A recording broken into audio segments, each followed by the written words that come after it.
চৌধুরী আব্দুল্লাহ আল মামুন সাহেব জুলাই আগস্টের সময়ে বাংলাদেশের পুলিশের মহাপরিদর্শক হিসাবে ছিলেন, পুলিশ বাহিনীর সুপ্রিম কমান্ডার ছিলেন। তার নেতৃত্বে গোটা বাংলাদেশের ৫৬,০০০ বর্গমাইল জুড়ে নিরস্ত্র নিরীহ ছাত্র জনতার উপরে নির্বিচার গুলিবর্ষণ করে প্রায় ২ সহস্রাধিক ছাত্রকে হত্যা এবং ২৫ সহস্রাধিক মানুষকে আহত এবং পঙ্গু করা বা চিরস্থায়ীভাবে দৃষ্টিশক্তি হারানো বা অঙ্গহানি করার মতো অপরাধ তারা সংগঠিত করেছেন।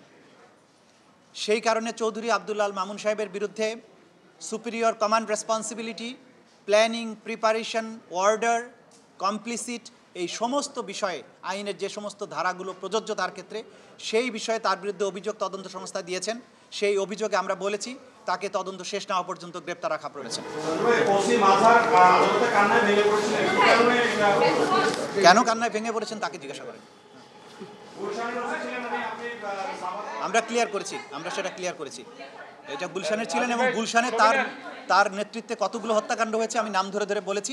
আরও হত্যাকাণ্ডের বিবরণ আসছে। তিনি যে কান্নায় ভেঙে পড়ে বলছেন যে উনি নির্দোষ ছিলেন, সেটা তিনি না। সব অপরাধী বলে যে আমি নির্দোষ, কিন্তু সাক্ষ্য কথা বলে।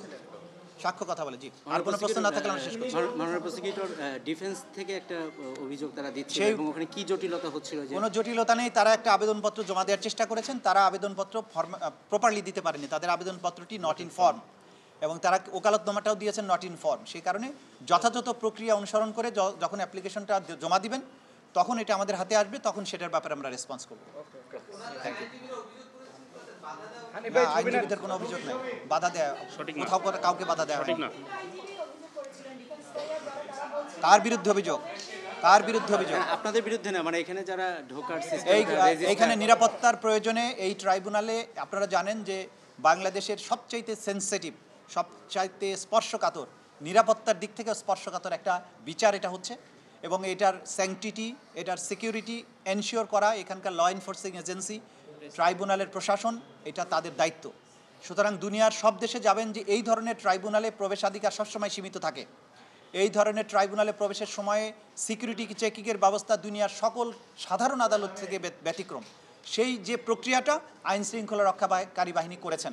আমাদের যে সমস্ত আইনজীবী বন্ধুগণ বলেছেন, তারা বলেছেন আমাদেরকে থামানো হয়েছে, চেক করা হয়েছে, বলা হয়েছে 2 জনের বেশি যাওয়া যাবে না। এগুলো এখানে শৃঙ্খলা এবং নিরাপত্তা রক্ষার স্বার্থে করতে হয়েছে। এটা করতে হবে, কিন্তু কাউকে তার আসামির পক্ষে যে ডিফেন্স তারা নেবেন সেই জায়গায় কোনো বাধাপ্রাপ্ত হবে না। সিকিউরিটি সেফটি এনশিওর করার জন্য যা করা সেটা তারা করছে। Thank you.